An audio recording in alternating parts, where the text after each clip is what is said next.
Ang kulay pulang sobre sa ibabaw ng maliit na mesa ay tila isang bukas na sugat sa paningin ni Leah. Hindi na niya kailangang buksan pa ito para malaman ang nilalaman.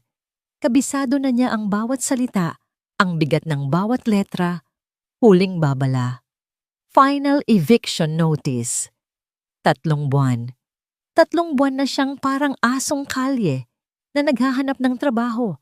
Kahit anong trabaho matapos niyang talikuran ang mundong minsan niyang kinabaliwan ng mundo ng periodismo. Ang dating kinikilalang si Leah Serrano, ang matapang na investigative journalist na walang takot na bumangga sa mga buwaya sa gobyerno at korporasyon, ay ngayoy isang anino na lang ng kanyang sarili. Napabuntong hininga siya habang tinitingnan ang kanyang refleksyon sa salamin. Ang itim na blazer na hiram pa niya sa dati niyang kasama sa trabaho ay mukhang disente. Ang kanyang buhok ay maayos na nakapusod at ang kanyang mukha ay may manipis na kolorete para itago ang mga puyat at pag-aalala. Ngunit ang mga mata niya, ang mga matang dating nag-aapoy sa determinasyon, ay ngayoy pagod at halos walang buhay. Kailangan mo to, Leah, bulong niya sa sarili. Kahit hindi na ito ang pangarap mo, kailangan mong mabuhay. Ang biyahe papuntang Northwood International Academy ay parang pagtawid sa ibang dimensyon. Mula sa siksikan at maingay na bus na kanyang sinakyan, bumungad sa kanya ang isang mundo ng katahimikan at karangyaan. Naglalakihang pader na bato ang bumabakod sa eskwelahan at ang mga eleganteng uniforme ng mga estudyanteng nakikita niya ay mas mahal pa siguro sa kabuuang upa niya sa apartment sa loob ng 1 taon. Pakiramdam niya ay isa siyang dayuhan, isang impostor, na sinusubukang pumasok sa isang paraisong hindi para sa kanya.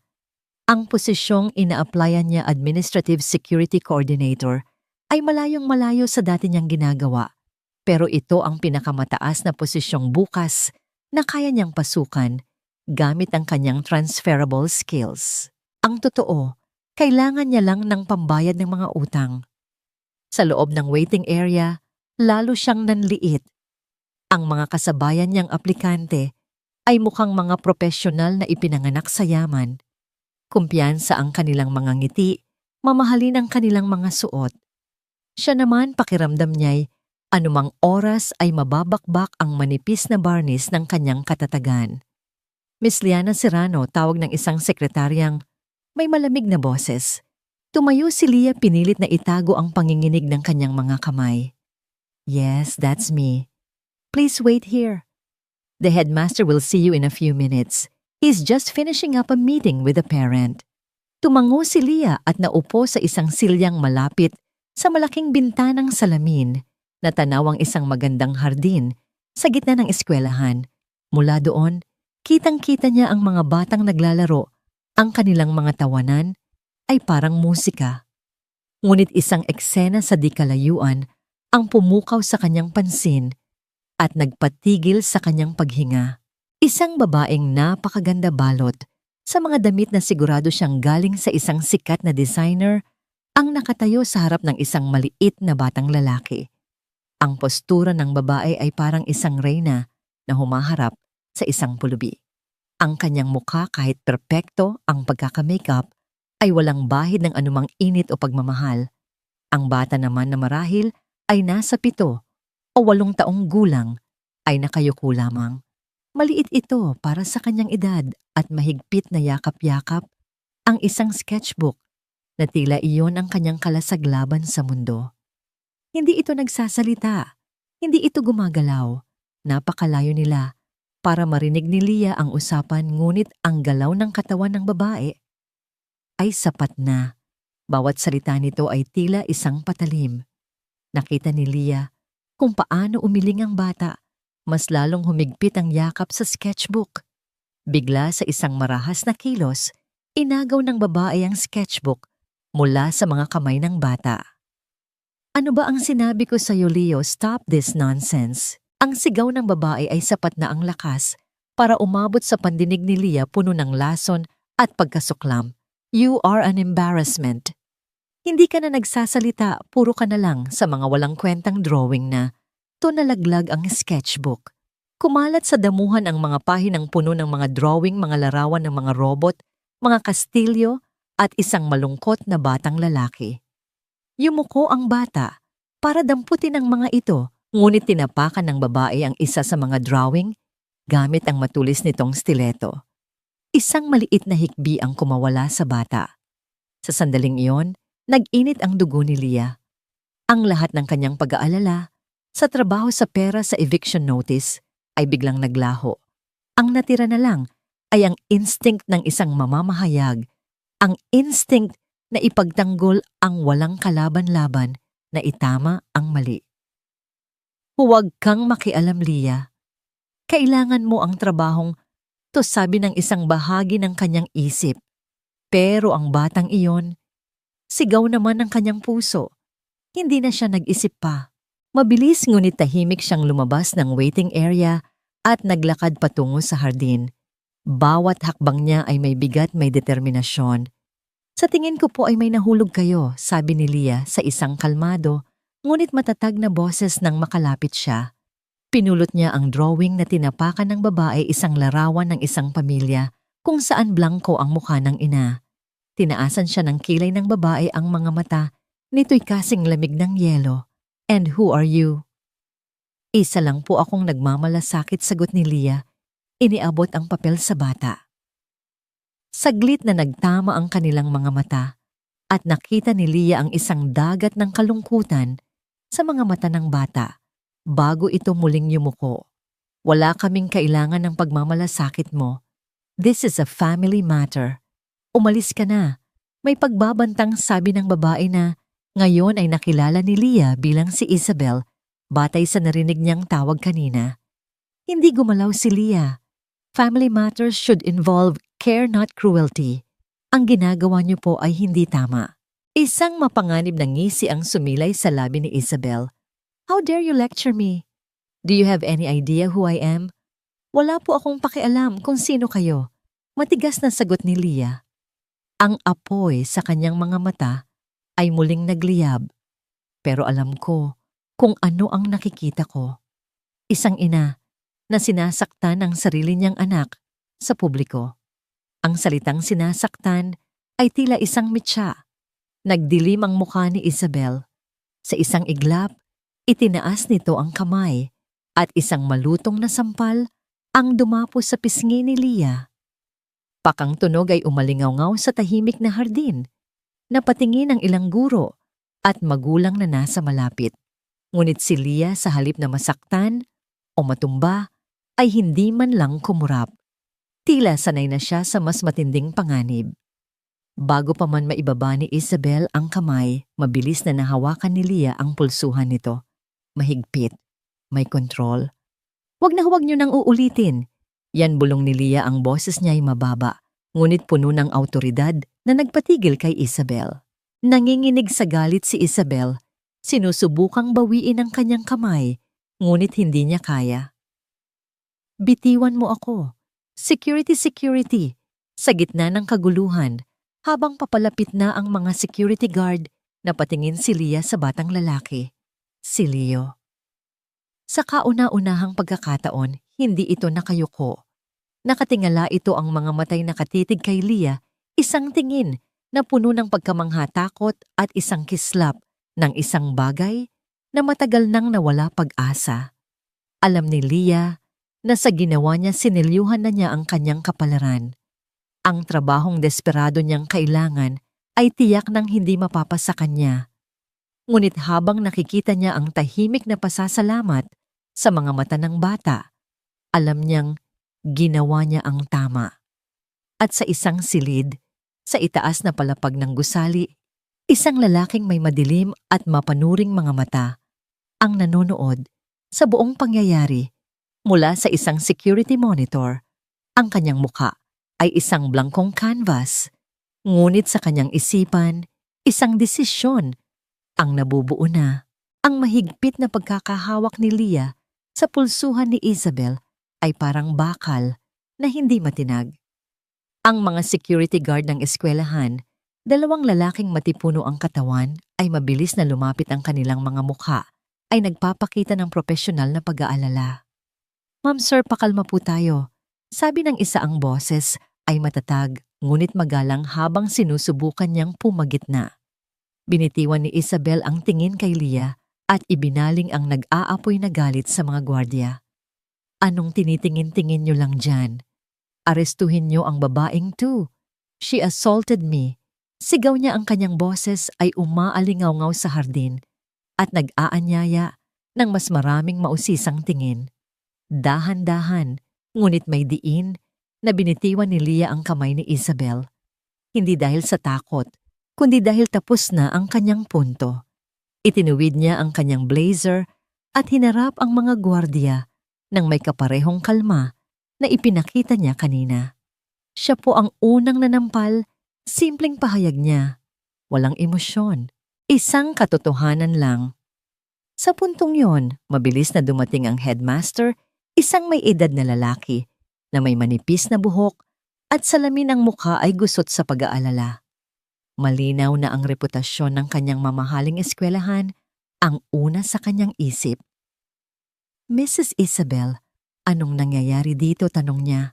Ang boses ay pilit na pinapakalma. Mr. Gomez, this trespasser attacked me. Halos pasigaw na sagot ni Isabel. Itinuturo si Leah na parang isang maruming basura. I want her banned from the school. I want her charged. Bago pa man makasagot ang headmaster, napansin ni Leah ang isang maliit na kilos. Ang batang si Leo na kanina'y parang estatwa ay humakbang. Isang maliit na hakbang lamang, ngunit ito ay patungo sa direksyon niya na tila naghahanap ng kanlungan sa likod niya. Ang kilos na yon ay hindi napansin ng karamihan, ngunit para kay Leah iyon ay mas malakas pa sa anumang sigaw. Kung maaari po sa opisina na nating ito pag-usapan, pakiusap ni Mr. R. Gomez desperadong ilayo ang eksena sa mata ng publiko. Walang imik na sumunod si Leah. Habang naglalakad sila sa pasilyo, nararamdaman niya ang mga matang nakatitig sa kanya mga bulungang sumusunod sa bawat hakbang niya. Ang pangarap niyang makakuha ng kahit anong trabaho ay tuluyan ng naging abo. Sa loob ng eleganteng opisina ng headmaster, nagpatuloy ang pagwawala ni Isabel. This is unacceptable. Ang eskwelahan na to ay dapat ligtas para sa mga magulang at estudyante. Paano kayo nakapagpapasok ng ganitong klaseng tao? Miss Serrano, aplikante po siya para sa isang posisyon dito. Mahinang paliwanag ni Mr. Gomez na tila natatakot din sa galit ni Isabel. Then fire her. Hindi pa po siya natatanggap. I don't care. I want her out. Habang nagaganap ang lahat ng ito, si Leah ay tahimik lang na nakatayo sa isang sulok. Hinayaan niyang ilabas ni Isabel ang lahat ng galit nito. Ang kanyang atensyon ay nasa batang si Leo na ngayon ay nakaupo sa isang silya malapit sa pinto, yakap pa rin ang kanyang sketchbook, ang mga mata ay nakatitig sa sahig. Ang kapakanan ng bata ang tanging nasa isip niya. At noon, bumukas ang pinto ng opisina. Hindi ito malakas na pagbukas, ngunit ang presensya ng taong pumasok ay sapat na para magpatigil sa lahat. Maging ang humihisterikal na si Isabel ay biglang natahimik. Isang lalaki ang tumayo roon. Matangkad na kasuot ng isang mamahaling itim na suit na tila hinulma sa kanyang katawan. Ang kanyang buhok ay itim na itim at ang kanyang mukha ay parang inukit ng isang dalubhasang iskultor, matalim ang mga panga seryoso, ang mga labi. Ngunit ang mga mata niya ang nagdala ng bigat sa silid. Madilim, malalim, at tila kayang basahin ang pinakatatagong lihim ng sinuman. Walang emosyon itong tumingin sa paligid, ngunit ramdam ni Leah ang kapangyarihang nagmumula rito. Dante ang tanging salitang lumabas sa bibig ni Isabel, ngunit ang dating mapagmataas na tono ay napalitan ng halong takot at pag-aatubili. Hindi pinansin ng lalaki si Dante ang babae. Ang kanyang tingin ay dumiretso sa bata. Leo, sabi niya, ang boses ay mababa, ngunit malinaw isang utos na hindi kailangang ulitin. Halika dito. Agad na tumayo si Leo at lumapit sa kanyang ama. Ngunit bago ito tuluyang makarating, lumingon ito At binigyan si Leah ng isang huling mabilis na tingin, isang tingin na puno ng kahulugan. Pagkatapos ay hinarap ni Dante si Isabel, ang kanyang mga mata ay kasing lamig ng taglamig. Umuwi ka na, Isabel. Tapos na ang palabas mo. Pero Dante, this woman, sinabi kong umuwi ka na pagputol ni Dante. Walang sigaw, ngunit ang banta sa kanyang boses ay hindi maikakaila. Walang nagawa si Isabel kundi manahimik, ang mukha ay namumula sa kahihiyan at galit bago padabog na lumabas ng opisina. Sunod na hinarap ni Dante ang headmaster. Mr. Gomez, salamat sa iyong oras. Kami na ang bahala rito. Isa na namang utos na nakabalat kayo bilang pakiusap. Mabilis na tumango si Mr. Gomez at halos patakbong lumabas, masaya na makatakas sa tensyon. Ngayon, silang tatlo na lang ang natira. Si Dante, si Leah at ang tahimik na si Leo na nakatayo sa tabi ng kanyang ama. Naglakad si Dante papunta sa kanyang mesa at naupo, ipinagkrus ang kanyang mga braso. Pinag-aralan niya si Leah mula ulo hanggang paa. Ang kanyang tingin ay matalim at mapanuri. Pakiramdam ni Leah ay para siyang isang specimen sa ilalim ng mikroskopyo. Nakita ko ang lahat mula sa security monitor. Panimula ni Dante, walang paligoy-ligoy. Nakita ko kung paano mo siya hinarap. Nakita ko kung paano ka hindi natinag. Hindi sumagot si Leah. Hinintay niya ang kasunod. Ang ina-applyan mong posisyon, ang Administrative Security Coordinator. Hindi para sa'yo yon, sabi ni Dante. Naramdaman ni Leah ang pagbagsak ng kanyang puso. Ito na nga. Tapos na ang lahat. Ngunit bago pa man siya makapag-isip ng susunod na gagawin, nagpatuloy si Dante. Mayroon akong ibang alok. Napatingin si Leah naguguluhan. Kailangan ni Leo ng isang tao, hindi isang yaya, hindi isang guro. Sabi ni Dante, ang kanyang mga mata ay saglit na lumambot nang tumingin sa anak. Kailangan niya ng isang tagapagtanggol. Isang kasama. Isang taong hindi matatakot kay Isabel. Isang taong tinitingnan niya ng walang takot. Doon na pagtanto ni Leah. Ang maliit na paglingon ni Leo kanina. Nakita yon ni Dante. Ano po ang ibig niyong sabihin? Tanong ni Leah, ang boses ay bahagyang nanginginig. I'm offering you a job, Miss Serrano, diretsong sabi ni Dante. To be Leo's personal protector and companion. You will live with us.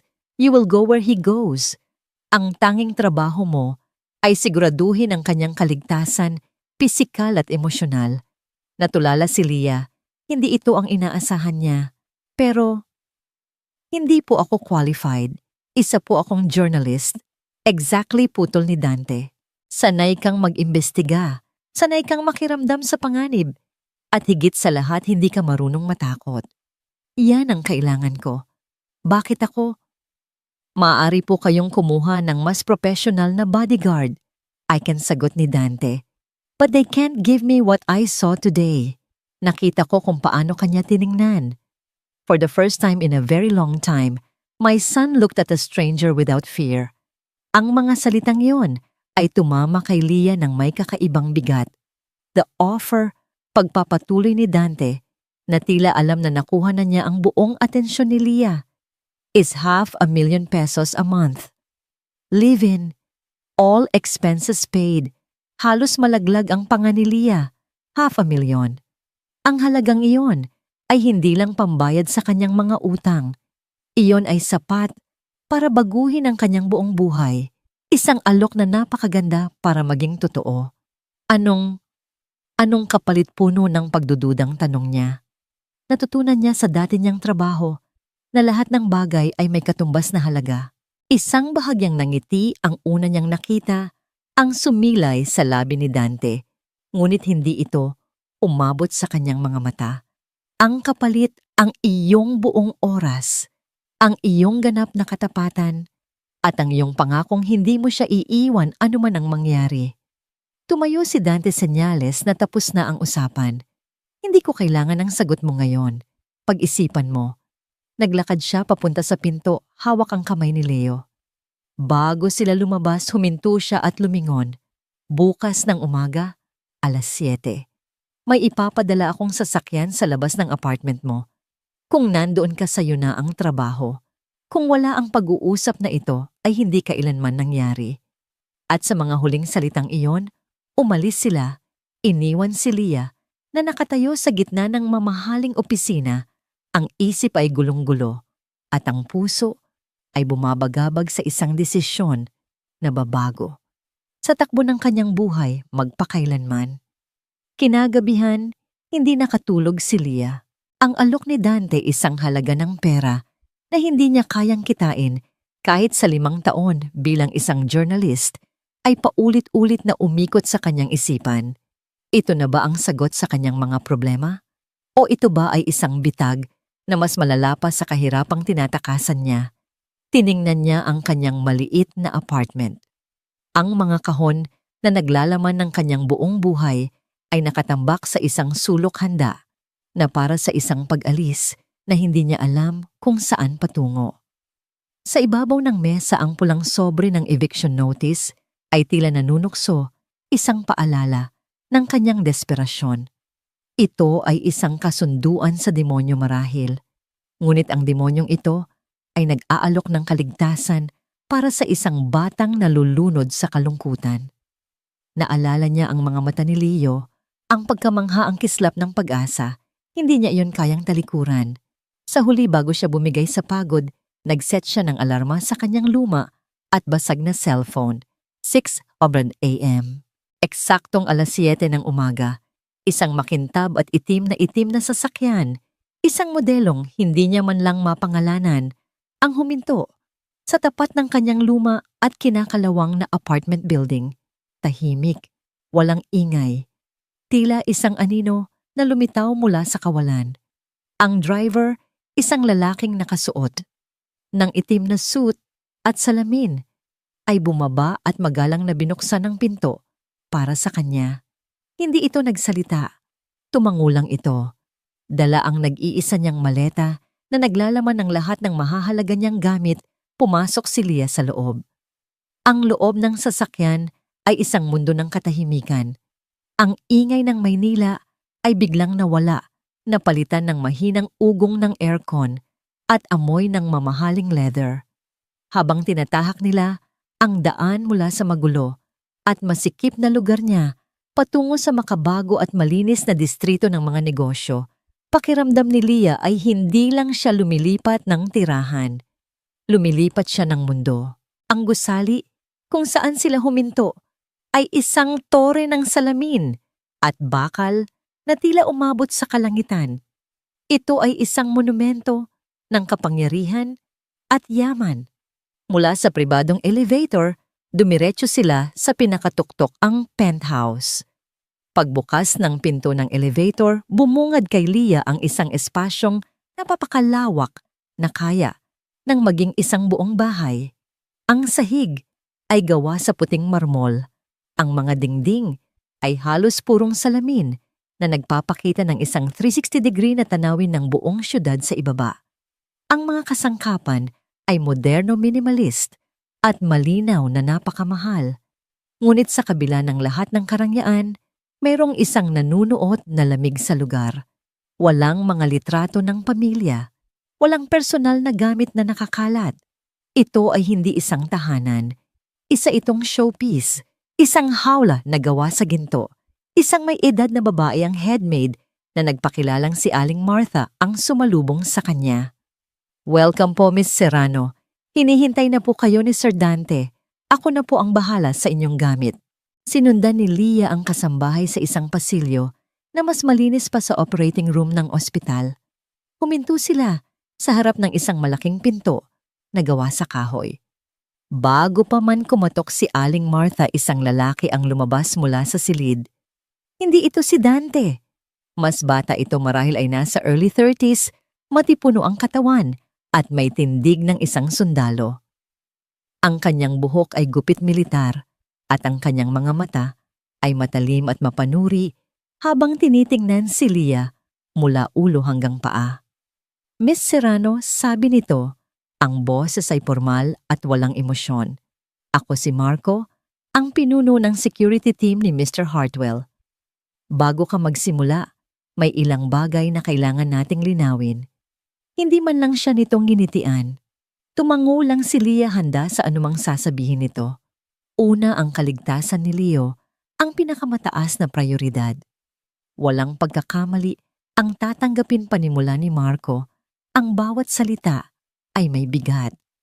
Pangalawa, lahat ng kilos mo sa loob at labas ng penthouse na ito ay imo-monitor.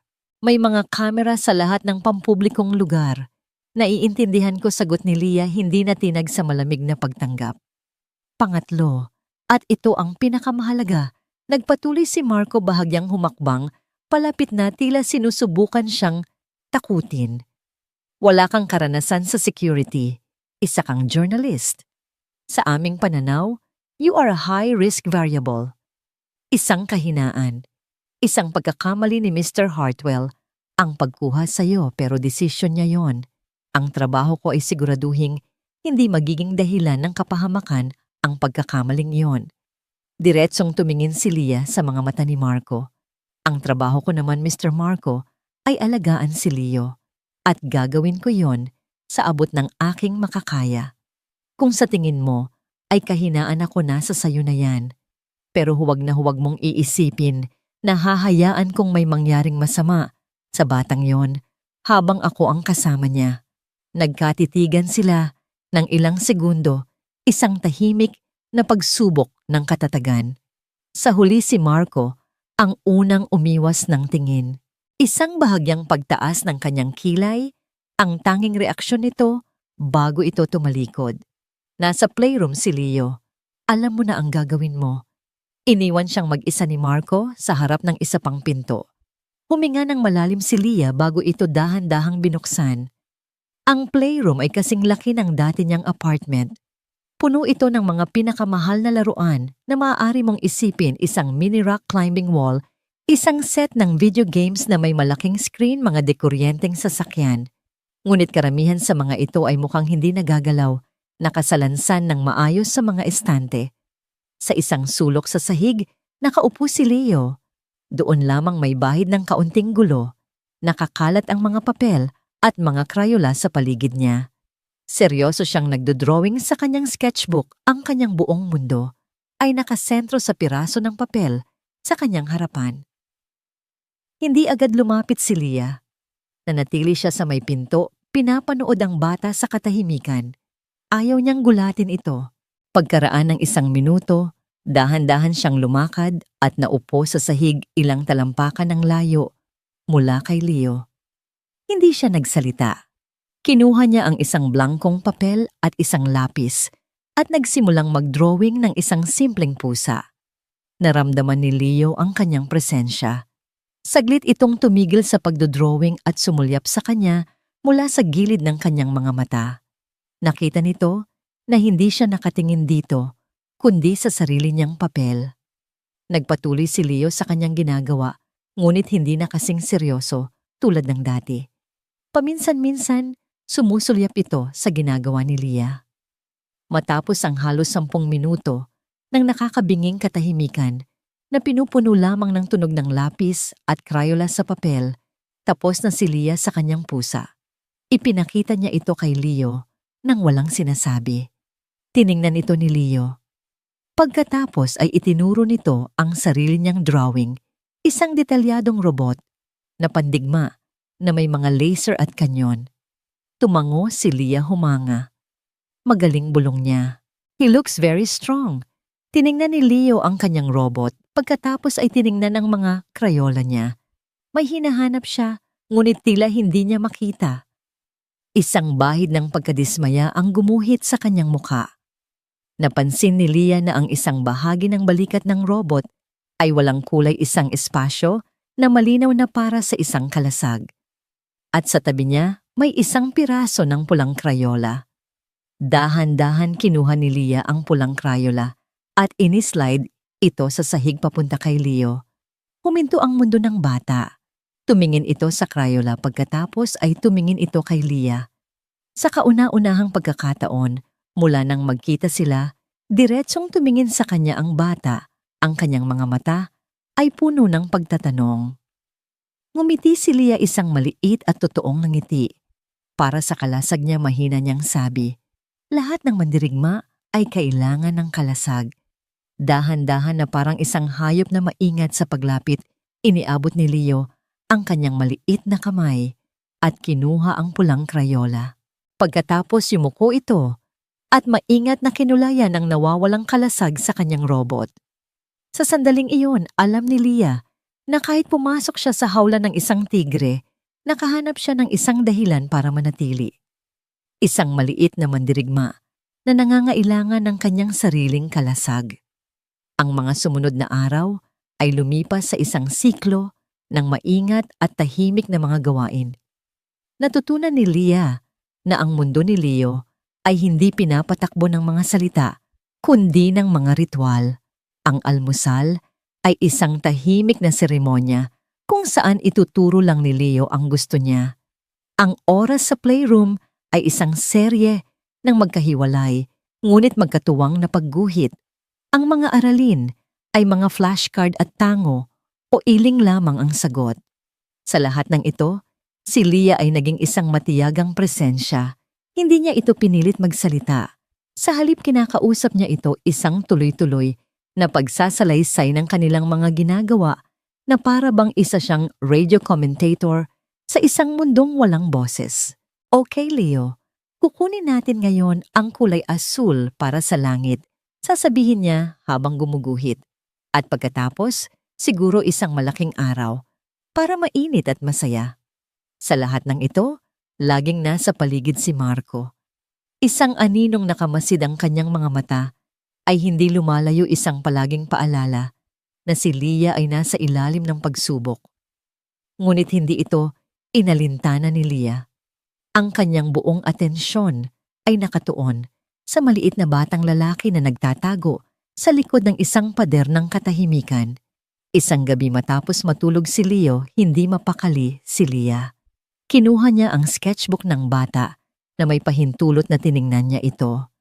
Habang binubuklat niya ang mga pahina, isang bagay ang kanyang napagtanto. Ang mga drawing ni Leo ay hindi lang basta mga larawan. Ang mga ito ay isang kwento. Sa unang pahina, isang maliit na batang lalaki ang nakatayo sa isang malaking bahay na walang pinto o bintana. Sa sumunod ang bata ay may kasamang isang dambuhalang robot na may mga matutulis na kamay. Magkasama nilang nilalakbay ang mga pahina, nakikipaglaban sa mga halimaw na gawa sa madilim na mga anino. Napansin ni Leah na ang pinakamalaking halimaw ay may mahabang buhok at matutulis na kuko katulad ng mga kuko ni Isabel. Hindi lang ito pagguhit. Ito ay isang paraan ng pakikipag-usap. Ito ang boses ni Leo, ang kanyang mga takot, ang kanyang mga pangarap, lahat ay nasa mga pahinang iyon.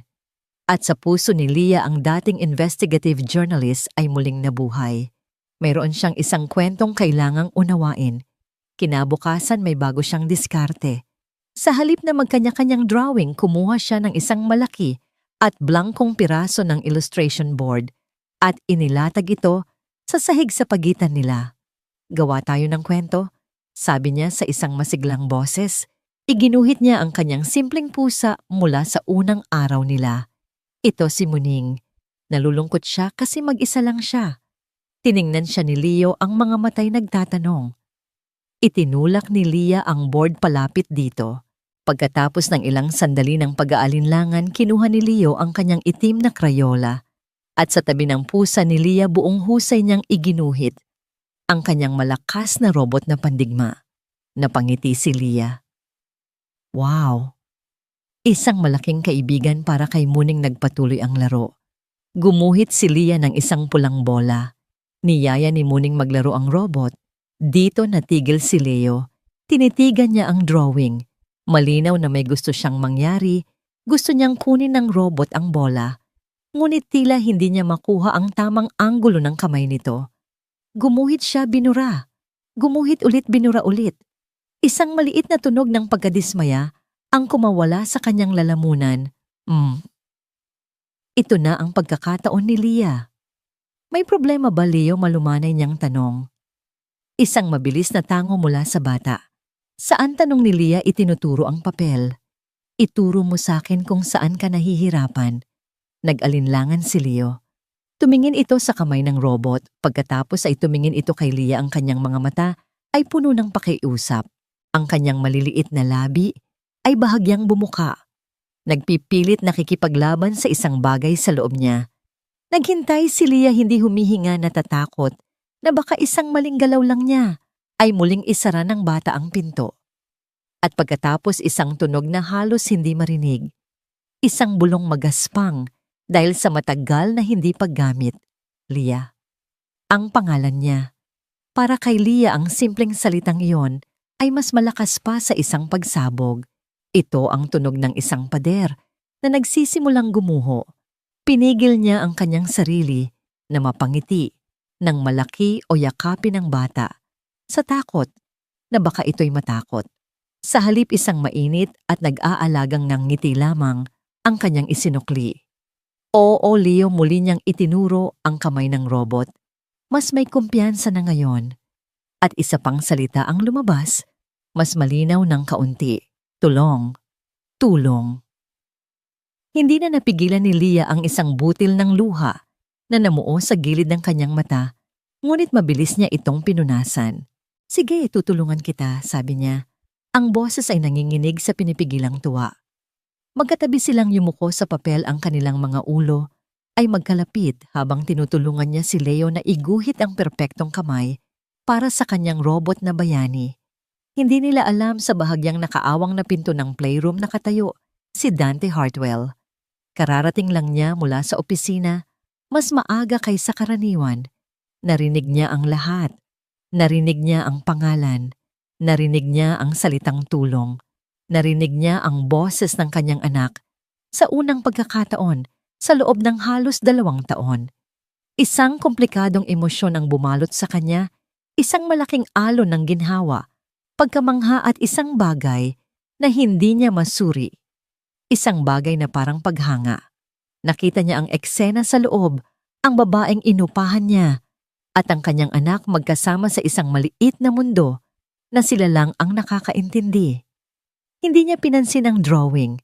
Ang nakita niya ay ang nabuong koneksyon. Tahimik siyang umatras, hindi gumawa ng anumang ingay. Ang sandaling iyon ay para sa kanila. Kinalaunan ng gabing iyon, naghahanda si Leah ng isang basong tubig sa malaki at tahimik na kusina. Papunta na sana siya sa kanyang silid nang marinig niya ang boses ni Dante mula sa dilim. Hindi ko pa siya nakikitang ganyan kasaya. Nakatayo si Dante malapit sa malaking bintana, nakatingin sa kumikinang na mga ilaw ng syudad sa ibaba.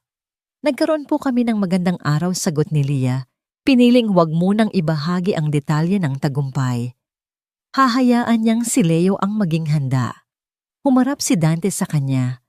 Ang karaniwang lamig sa kanyang mga mata ay bahagyang nawala, napalitan ng isang bagay na mas malalim. Magaling ka sa ginagawa mo, Miss Serrano. Leah na lang po mahina niyang sabi. Leah, pag-ulit ni Dante. Iba ang pagbigkas niya sa pangalan niya ngayon. Hindi na ito pangalan ng isang empleyado. Mayroon itong bigat, may pagkilala. Nagsisimula akong maniwala na tama ang naging desisyon ko. Naglakad ito palapit huminto.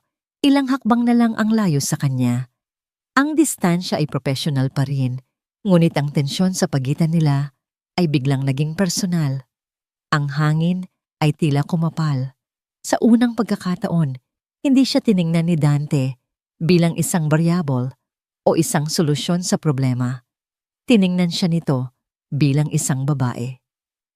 Salamat, sabi ni Dante, at ang dalawang salitang iyon ay puno ng katapatan na hindi pa naririnig ni Leah mula sa kanya. Para sa ginawa mo para sa anak ko. Hindi nakasagot si Leah. Tumango lang siya, ang kanyang puso ay biglang tumibok nang mas mabilis kaysa karaniwan. Sa ilalim ng malalamlam na ilaw ng penthouse, sa gitna ng katahimikan ng gabi, isang bagong pader ang nagsimulang masira, isang pader na hindi niya inaasahang mabubuo sa pagitan nilang dalawa. Ang munting tagumpay ni Leah kay Leo ay naging pundasyon ng isang bagong yugto. Naging mas madalas na ang mga salita. Isang salita dito, isang maikling parirala doon. Ang playroom na dati isang tahimik na santuwaryo ay napupuno na ngayon ng mga mahihinang tanong at mga simpleng sagot. Si Leah ay hindi na lang isang tagapag-alaga. Siya na ang naging tagapagsali ng isang mundong matagal nang nawalan ng boses. Pati ang relasyon niya kay Dante ay nagbago. May mga gabing nagkakatagpo sila sa kusina o sa sala, nag-uusap tungkol sa mga simpleng bagay, ang mga bagong drawing ni Leo, ang mga librong binabasa nila. Nawala ang formalidad na Mr. Hartwell at Miss Serrano. Siya ay Dante at siya ay Leah. Ngunit sa ilalim ng magaan na pag-uusap, may isang kuryenteng hindi maikakaila, isang pag-igting na pareho nilang nararamdaman ngunit hindi pinapansin. Ngunit ang bawat liwanag ay may kasamang anino at ang anino sa kanilang buhay ay may pangalan Isabel. Isang Sabado ng hapon habang abala, sina Leah at Leo sa pagbuo ng isang malaking kastilyo gamit ang mga building blocks sa gitna ng sala, biglang bumukas ang pinto ng elevator nang walang anumang anunsyo. Pumasok si Isabel na parang isang bagyo. Nakasuot ito ng isang mapulang bestida na hapit sa kanyang katawan at ang kanyang mga mata ay nag-aapoy. Kasunod niya ang dalawang abogado na nakasuot ng itim na suit. Dante, sigaw niya, ang boses ay matinis at puno ng galit. Nasaan si Dante agad na tumayo si Leah, inilagay ang sarili sa pagitan ni Isabel at ni Leo. Nakita niya kung paano biglang nanigas. Ang bata, ang sigla sa mukha nito ay napalitan ng pamilyar na maskara ng takot. Ang building block na hawak nito ay nalaglag sa sahig na may malakas na kalabog. Wala rito si Dante, Isabel. Nasa opisina siya, kalmadong sabi ni Leah, ang kanyang boses ay matatag. Isang mapanuyang tawa ang kumawala kay Isabel. Tiningnan niya si Leah mula ulo hanggang paa na may halong pagkasuklam. At sino ka para sumagot sa akin? Ang bagong katulong o baka naman ang bagong laruan? Ako ang nag-aalaga kay Leo. Simpleng sagot ni Leah, hindi nagpapadala sa provokasyon. Kung may kailangan ka, maaari mo akong kausapin. Ikaw, halos mamilipit sa pagtawa si Isabel. Ang kailangan ko ay ang anak ko. Meron akong court order. May karapatan akong bisitahin siya. Iwinagayway niya ang isang papel na hawak ng isa sa kanyang mga abogado. Alam ni Leah na totoo ito. Bilang ina, may karapatan si Isabel. Ngunit alam din niya na ang bawat pagbisita nito ay nag-iiwan ng lamat sa unti-unting nabubuong mundo ni Leo. Leo baby, malambing na tawag ni Isabel. Ang boses ay biglang nagbago, naging matamis na parang lason. Hindi mo ba na-miss si Mommy? Hindi gumalaw si Leo. Nanatili itong nakatago sa likod ni Leah, ang maliliit niyang kamay ay mahigpit na nakakapit sa laylayan ng pantalon ni Leah. Nagdilim ang mukha ni Isabel sa pagtanggi ng bata. Leo, lumapit ka rito. Ngayon din, umiling si Leo, ang mukha ay nakasubsob sa binti ni Leah. Anong ginawa mo sa anak ko? Bulyaw ni Isabel kay Leah. Nilalason mo ang isip niya laban sa akin. Wala akong ginagawang masama, matatag na sabi ni Leah. Binibigyan ko lang siya ng kaligtasan na hindi mo kayang ibigay. Ang mga salitang iyon ay parang gasolinang ibinuhos sa apoy. Humakbang palapit si Isabel. Ang mukha ay isang pulgada na lang ang layo sa mukha ni Leah. Listen to me, you worthless bitch, bulong niya, ang bawat salita ay puno ng kamandag. Hindi mo alam kung sino ang binabangga mo. Isa ka lang basahan na pinulot ni Dante. Madali kitang itapon pabalik sa imburnal na pinanggalingan mo. Sa halip na matakot, isang malamig na determinasyon ang bumalot kay Leah. Tiningnan niya si Isabel ng diretso sa mata. Maaari mo akong tawagin kahit anong gusto mo. Isabel, mahina, ngunit may diin na, sabi ni Leah. Pero sa oras na subukan mong saktan ulit ang batang ito, sa harapan ko, sisiguraduhin kong hindi lang salita ang ibabato ko sa'yo. Ang tahasang pagbabanta ay nagpatigil kay Isabel. Gulat at hindi makapaniwala, umatras ito ng isang hakbang. Hindi niya inaasahan ang ganitong katapangan mula sa isang basahan. Anong nangyayari dito? Ang boses ni Dante ay dumagundong sa buong silid. Nakatayo siya sa bukana ng pasilyo, kararating lang mula sa opisina. Ang mukha ay mas madilim pa sa paparating na bagyo. Nakita niya ang lahat, ang tensyon, ang takot sa mukha ni Leo, ang pagbabanta sa tindig ni Leah. Dante, thank God you're here agad. Napag-arte ni Isabel, ang kanyang galit ay napalitan ng isang biktimang mukha. This woman is threatening me. Ayaw niyang ilapit sa akin ang sarili kong anak. Hindi tumingin si Dante kay Isabel. Ang kanyang mga mata ay nakatuon kay Leah. At sa isang tingin lang, tila naintindihan na niya ang buong sitwasyon. Pagkatapos, ay yumuko siya ng bahagya. Leo, tawag niya sa isang malumanay na boses na para lamang sa bata. Okay ka lang ba? Isang mabilis na tango mula sa bata na hindi pa rin bumibitaw kay Leah. Ang simpleng kilos na yon ay sapat ng sagot para kay Dante. Itinuwid niya ang kanyang tayo at hinarap si Isabel. Ang kanyang mga mata ay walang bahid ng anumang emosyon na lalong nagpapakaba. May court order ka, Isabel. Bibigyan kita ng 1 oras kasama siya. Dito lang sa sala, kung saan nakikita ko kayo. 1 oras at kasama kayo. That's ridiculous. I want to be alone with my son. Pagprotesta ni Isabel, ang court order ay nagbibigay sa iyo ng karapatang bumisita, hindi ng karapatang magdikta ng mga kondisyon sa loob ng pamamahay ko. Malamig na sagot ni Dante, take it or leave it. Walang nagawa si Isabel, kundi pumayag. Ang mukha ay gusot sa pagkatalo. Ang sumunod na oras ay ang pinakamahabang oras sa buhay ni Leah. Naupo si Dante sa isang silya, tahimik na nagmamasid na parang isang agila. Si Leah naman ay tumayo sa di kalayuan, handa sa anumang mangyari. Sinubukan ni Isabel na kausapin si Leo, inalok ito ng mga mamahaling laruan na dala niya. Tingnan mo baby, binilhan ka ni Mommy ng bagong robot. Mas maganda kaysa sa mga luma mo. Sabi niya, sinusubukang agawin ang atensyon ng bata. Ngunit si Leo ay hindi man lang tumingin. Nanatili itong nakaupo sa sahig, abala sa pag-aayos ng mga building block na nagkalat kanina, lumilikha ng isang maliit na pader sa paligid niya. Ang bawat pagtanggi ni Leo ay parang isang sampal sa mukha ni Isabel.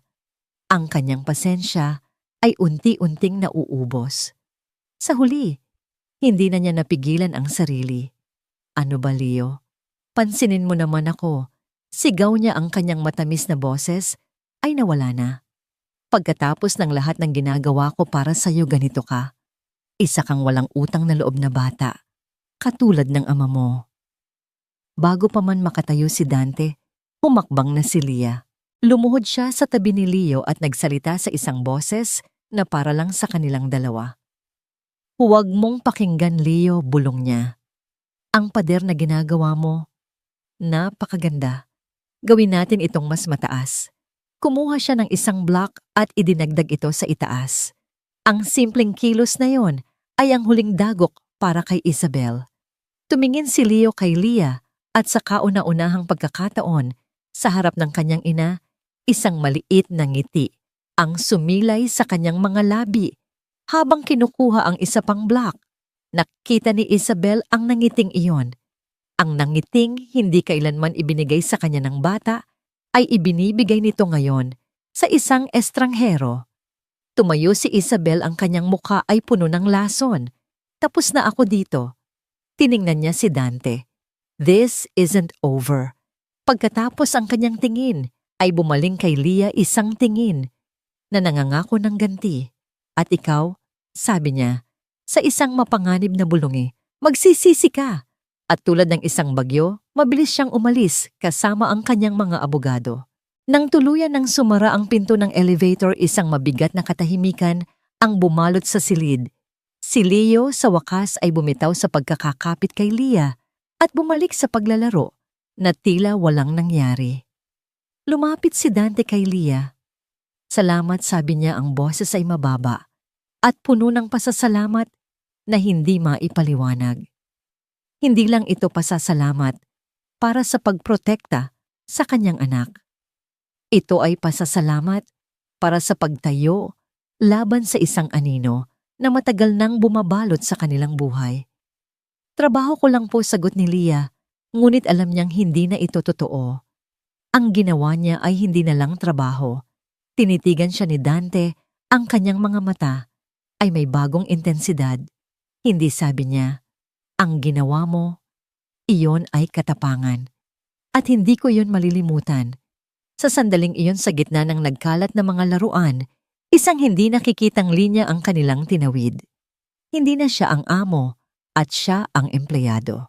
Sila ay naging 2 taong nagkakaintindihan, 2 kaalyado sa isang laban na hindi pa nila lubusang nauunawaan. At sa puso ni Leah, isang bagong damdamin ang nagsimulang tumubo, isang bagay na mas komplikado at mas mapanganib pa kaysa sa simpleng katapatan. Ang pag-alis ni Isabel ay nag-iwan ng isang kakaibang katahimikan sa penthouse. Ito ay isang kapayapaan na may halong babala, tulad ng kalmado, bago ang isang malakas na bagyo. Para kay Leah, ang mga araw ay naging mas magaan. Si Leo ay unti-unti nang nagiging isang tipikal na bata, tumatawa sa kanyang mga biro, nagtatanong tungkol sa mga bituin, at minsan pa nga'y nakikipagtalo kung anong kulay ang mas maganda para sa kalasag ng kanyang robot. Ang ugnayan nila ni Dante ay lumalim din. Hindi na ito usapan tungkol sa trabaho, kundi mga kwentuhan ng 2 taong dahan-dahang nakikilala ang isa't isa. Nalaman niya na mahilig pala ito sa lumang jazz music at na mas gusto nito ang simpleng kape kaysa sa mga mamahaling alak. Natuklasan naman ni Dante na si Leah ay may matalas na pag-iisip, isang sarkastikong pagkamapagpatawa at isang katatagan na higit pa sa ipinapakita niya. Ang kuryente sa pagitan nila ay palaging naroon, isang hindi sinasadyang pagdampi ng mga kamay, isang tingin na nagtatagal ng ilang segundo, isang ngingiti na para lamang sa isa't isa. Ngunit pareho silang maingat gumagalaw sa paligid nito na parang isang apoy na pareho nilang gustong hawakan, ngunit kinatatakutang baka sila'y mapaso. Isang gabi na abutan ni Leah si Dante sa kanyang malawak na home office. Nakatayo ito sa harap ng bintanang salamin, hawak ang isang baso ng whiskey, nakatingin sa syudad, sa ibaba, ngunit malinaw na wala roon ang kanyang isip. Ang kanyang postura ay naprajen. Ang kanyang mga balikat ay mabigat sa isang problemang hindi nakikita. May problema ba, malumanay na tanong ni Leah mula sa may pintuan. Lumingon si Dante, bahagyang nagulat. Isang pilit na ngiti ang sumilay sa kanyang labi. Wala, ito trabaho lang. Ngunit hindi naniwala si Leah. Ang dating journalist sa kanya ay nakakabasa ng mga senyales. Ang mahigpit na pagkuyom ng kanyang panga, ang paraan ng pag-ikot niya ng baso sa kanyang kamay. Ito ay higit pa sa trabaho lang. Hindi ito trabaho lang. Dante, sabi niya, humahakbang papasok sa silid. Mula nang bumalik si Isabel, may nagbago. Ramdam ko. May kaugnayan ba ito sa ama niya? Tinitigan siya ni Dante. Ang kanyang mga mata ay nagpapakita ng paghanga sa talas ng isip nito. Bumuntong hininga siya, isang tunog ng pagkatalo. Palagi kang diretso sa punto, ano? Natutunan ko sa dati kong trabaho, sagot ni Leah.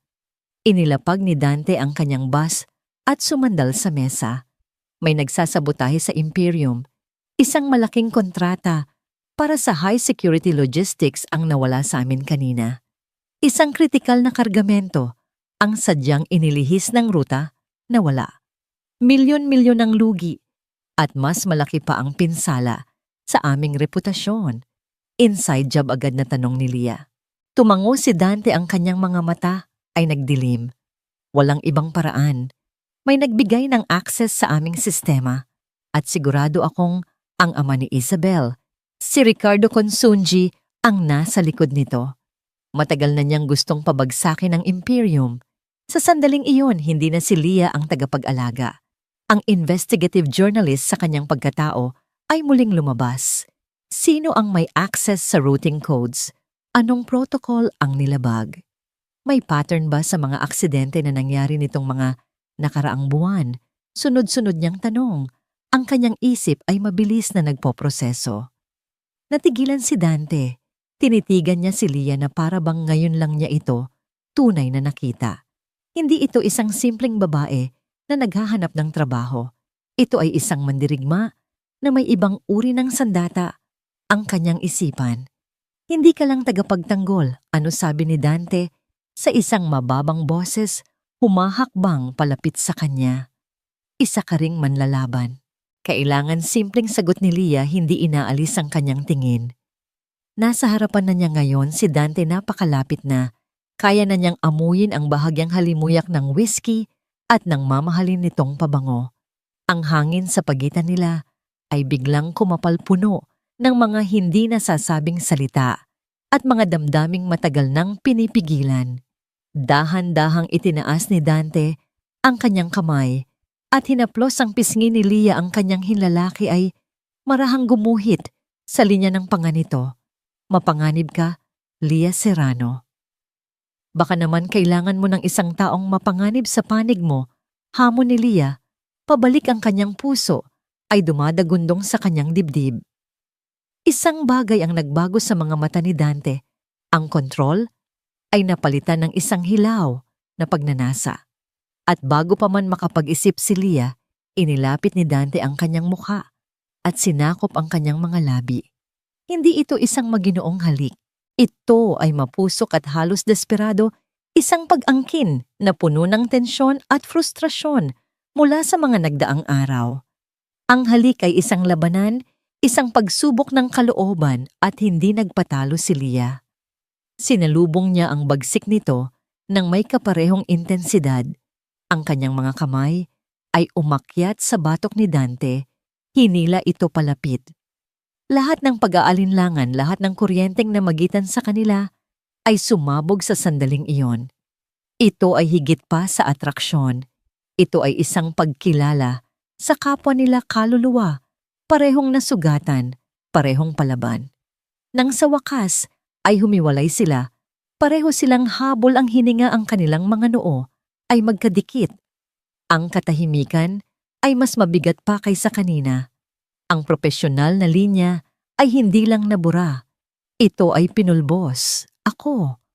Kailangan kong tingnan si Leo, ang unang nasabi ni Lia, ginagamit ang bata bilang isang dahilan para makatakas sa bigat ng sandaling iyon. Mabilis siyang tumalikod at naglakad palabas. Iniwan si Dante na nakatayo sa gitna ng opisina. Ang mga daliri ay dumadampi sa sariling labi. Ang kanyang isip ay gulong-gulo. Pagdating sa kanyang silid, sumandal si Lia sa pinto. Ang puso niya'y hindi pa rin tumitigil sa mabilis na pagtibok. Ang halik na yon, binago nito ang lahat. Hindi na siya maaaring magpanggap na isa lamang siyang empleyado. Ngunit kasabay ng gulo ng kanyang damdamin, isang pamilyar na apoy ang muling nagliyab sa loob niya. Ang apoy ng isang mamamahayag na hindi kayang manahimik na lang habang may nangyayaring mali. Binuksan niya ang kanyang laptop. Ang kanyang mga daliri ay mabilis na gumalaw sa keyboard, isang kilos na halos nakalimutan na niya. Binuksan niya ang mga lumang kontak ginamit ang mga lihim na search engine at sinimulang hukayin ang lahat ng impormasyon tungkol kay Ricardo Consunji at sa kanyang korporasyon. Hindi na siya ang tagamasid. Hindi na siya ang tagapagtanggol lamang. Sa gabing iyon, sa liwanag na nagmumula sa screen ng kanyang laptop, si Lia Serrano ay bumalik sa laban. At sa pagkakataong ito, hindi lang katotohanan ang kanyang ipinaglalaban. Ipinaglalaban na rin niya ang isang pamilyang hindi niya inaasahang magiging kanya. Ang umaga pagkatapos ng halik ay puno ng isang kakilakilabot na awkwardness. Nagkasalubong sina Lia at Dante sa kusina at ang simpleng pag-abot ng kape ay tila isang komplikadong sayaw. Pareho nilang iniiwasan ang tingin ng isa't isa, ngunit ang alaala ng nakaraang gabi ay nakabitin sa hangin, sa pagitan nila mabigat at hindi maiiwasan. Para kay Lia ang pag-iwas ay isang biyaya. Binigyan siya nito ng pagkakataong Ituon ang kanyang buong enerhiya sa kanyang lihim na imbestigasyon, habang si Leo ay nasa kanyang mga online classes sa umaga. At habang sila ay naglalaro sa hapon, isang bahagi ng kanyang isipan ay patuloy na nag-uugnay ng mga piraso ng impormasyon na kanyang nakuha. Ginamit niya ang kanyang mga lumang pamamaraan, paglikha ng mga pekeng online profile, pagpasok sa mga forum ng mga disgruntled na empleyado, at paggamit ng kanyang kaalaman sa digital forensics para sundan ang mga bakas na iniiwan ng mga tao sa internet. Ang target niya, sino mang may mataas na posisyon sa Imperium Security na biglang nagkaroon ng malaking pera o nagpakita ng hindi maipaliwanag na yaman. Pagkalipas ng 3 araw ng halos walang tulog na paghuhukay, natagpuan niya ito. Isang pangalan Jonathan Reyes, ang assistant head ng logistics department. Sa kanyang social media, si Reyes ay nagpapakita ng isang simpleng pamumuhay. Ngunit sa isang pribadong forum ng mga mahihilig sa mamahaling relos, natagpuan ni Leah ang isang user na may handle na JR Time Master na nagpost ng litrato ng isang bagong bili na Patek Philippe, isang relos na nagkakahalaga ng higit sa kanyang taunang sahod. Sa pamamagitan ng pag-cross-reference ng mga detalye sa larawan, ang refleksyon sa salamin, isang piraso ng kasangkapan, nakumpirma niyang kuha ito sa loob ng bahay ni Reyes. Iyon ang simula.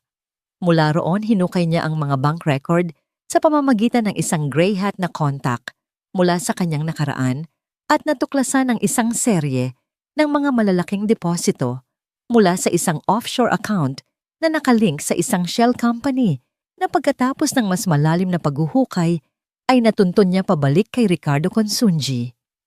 Hawak na niya ang ugnayan. Ang kanyang puso ay kumakabog sa pamilyar na kaba ng isang malaking pagtuklas, ngunit alam niyang hindi sapat ang mga ebidensyang ito sa korte. Madali itong maitatanggi. Kailangan niya ng isang bagay na hindi matututulan.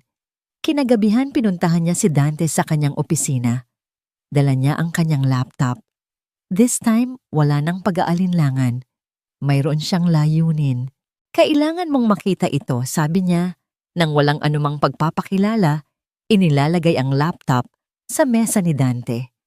Napakunot ang noo ni Dante, ngunit habang ipinapakita ni Leah ang kanyang mga natuklasan, ang mga screenshot, ang mga bank transfer, ang koneksyon kay Consunji, ang kanyang ekspresyon ay nagbago mula sa pagkalito patungo sa malamig at mapanganib na galit. Jonathan Reyes, sabi ni Dante, sa isang mababang boses na parang dagundong. Isa siya sa mga pinagkakatiwalaan ko. Ang sakit ng pagkakanulo ay malinaw sa kanyang tono. Hindi pa tapos, sabi ni Leah. Ang mga ito ay circumstantial. Kailangan natin siyang mahuli sa akto. Kailangan natin siyang piliting magsalita. Dito pumasok si Marco na tinawag ni Dante. Sa una ang mukha ni Marco ay puno ng pagdududa habang ipinapaliwanag ni Leah ang kanyang teorya. Ang isang high-risk variable ay nagtuturo sa kanila kung paano gawin ang kanilang trabaho. Paano ka nakakasiguro dito? Tanong ni Marco, ang kanyang tono ay mapanghamon. Ang mga ito ay maaaring peke. Hindi sila peke, matatag na sagot ni Leah. At may paraan para patunayan ito. Si Reyes ang may access sa susunod na malaking kargamento. Tama ba isang high-value electronic shipment papuntang Japan bukas ng gabi? Tumango si Dante. Mag-iset tayo ng bitag, sabi ni Leah, ang kanyang isip ay gumagana na parang isang general na nagpaplano ng isang opensiba. Palitan natin ang tunay na kargamento ng mga peke, ngunit panatilihin ang parehong tracking signal. Ipaalam natin kay Reyes na may bahagyang pagkaantala sa schedule na magbibigay sa kanya ng sapat na oras upang ipasa ang impormasyon sa mga tao ni Consunji. Ilagay natin ang ating mga tauhan sa inaasahang lugar kung saan nila ito haharangin. Sa halip na electronics ang sasalubong sa kanila, ay ang team ninyo. Isang sandali ng katahimikan ang namayani habang pinoproseso ni Dante at Marco ang plano. Ito ay simple, direkta at halos walang palya. Tumingin si Marco kay Leah at sa unang pagkakataon Ang kanyang mga mata ay walang bahid ng pagdududa, kundi purong paghanga. Magandang plano pag-amin niya. Tumingin si Dante kay Leah at ang kanyang tingin ay higit pa sa paghanga. Ito ay isang pagkilala sa kanilang nabubuong partnership. Ang distansya na nilikha ng halik ay biglang naglaho, napalitan ng isang mas malalim at mas matibay na koneksyon. Sila ay isang team. Gawin natin utos ni Dante. Kinabukasan ang lahat ay kumilos ayon sa plano ni Leah. Ang operasyon ay isinagawa ng may military precision. Si Leah sa kabila ng pagigiit ni Dante na manatili siya sa penthouse ay kasama sa command center isang van na puno ng mga monitor na hindi kalayuan sa ambush site. Ayaw niyang iwan ang kanyang plano sa gitna ng laban. Nakita nila sa monitor kung paano hinarang ng isang grupo ng mga armadong lalaki ang decoy truck. At sa hudyat ni Marco, biglang lumabas ang mga tauhan ng Imperium mula sa kanilang mga pinagtataguan. Ang laban ay mabilis at epektibo. Walang namatay, ngunit ang lahat ng tauhan ni Konsunji ay nahuli kasama na ang konkretong ebidensya ng kanilang tangkang pananabutahe. Kasabay nito sa opisina ng Imperium hinarap ni Dante si Jonathan Reyes. Sa harap ng mga video footage mula sa ambush at ng mga ebidensyang inilatag ni Leah, walang nagawa si Reyes kundi umamin at isuko ang lahat ng kanyang nalalaman. Pagbalik ni Dante sa penthouse ang gabing iyon, may dala siyang isang bote ng mamahaling alak. Si Marco ay kasunod niya ang kanyang tindig, ay mas magalang na ngayon kapag kaharap si Leah. Tagumpay simpleng sabi ni Dante, iniaabot ang isang baso ng alak kay Leah. Dahil sa'yo. Tagumpay nating lahat pagtatama ni Leah. Tumingin si Marco sa kanya isang maliit at magalang na tango ang kanyang ibinigay. Miss Serrano, mula ngayon ikaw ay hindi na isang variable sa amin. Isa ka ng asset. Ang pagkilalang yon mula kay Marco ay isang malaking bagay. Ito ay isang simbolo na siya ay ganap nang tinanggap sa inner circle. Nang maiwan silang dalawa ni Dante, ang tensyon sa pagitan nila ay bumalik. Ngunit iba na ngayon. Hindi na ito puno ng pag-aalinlangan, kundi ng isang malinaw at hindi maikakailang atraksyon na pinalakas ng kanilang pinagsamahan. Kailangan nating mag-usap tungkol sa nangyari. Noong isang gabi panimula ni Dante. Oo, sang-ayon ni Leah ang kanyang puso, ay nagsimulang kumabog. Ngunit bago pa man sila makapagpatuloy ang kanilang atensyon, ay nakuha ng isang anunsyo sa malaking TV screen sa sala, isang breaking news report. Isang malaking sunog ang nagaganap ngayon sa Konsunji Tower, ang pangunahing gusali ng Konsunji Corporation. Ayon sa mga inisyal na ulat, ang sunog ay nagsimula sa records at server room na tumupok sa halos lahat ng mahahalagang dokumento ng kumpanya. Nagkatinginan sina Leah at Dante, parehong alam ang ibig sabihin nito. Matalinong hayop si Ricardo, sabi ni Dante sa isang mapanganib na boses. Sinusunog niya ang lahat ng ebidensya na nag-uugnay sa kanya sa mga tauhan niyang nahuli. Ibig sabihin, alam na niya ngayon na mayroon kang isang tao sa loob na kayang tumuklas ng kanyang mga sikreto, dagdag ni Leah, at isang malamig na takot ang biglang gumapang sa kanyang likuran. Hindi na lang ito isang laban sa negosyo. Ito ay naging personal. At sa pag-iisip ni Ricardo Konsunji, si Leah ang hindi kilalang asset na ito ay naging isang malaking banta. Isang banta na kailangang alisin. Ang sunog sa Konsunji Tower ay isang malinaw na mensahe. Tapos na ang laro sa anino. Ang laban ay naging hayagan at mas mapanganib. Agad na dinoble ni Dante ang seguridad sa penthouse at sa paligid ni Leo. Si Marco ay naging anino ni Leah, isang tahimik, ngunit palaging presensya na hindi umaalis sa kanyang tabi. Ngunit sa kabila ng lahat ng pag-iingat, ang hangin ay naging mas mabigat puno ng isang hindi nakikitang banta. Ang tensyon ay lalong nagpalapit kina Dante at Leah. Ang mga gabi ay ginugugol nila sa pagpaplano pag-aaral ng bawat galaw ni Ricardo Konsunji na naghahanap ng kahinaan. Sa mga sandaling iyon, sila ay naging higit pa sa magkaalyado. Sila ay naging magkapareha sa bawat kahulugan ng salita. Ang hindi natuloy na pag-uusap tungkol sa kanilang halik ay hindi na kailangan pang balikan. Ang kanilang mga kilos, ang paraan ng pagtingin nila sa isa't isa, ang tiwala sa bawat desisyon ay nagsasalita ng higit pa sa anumang salita.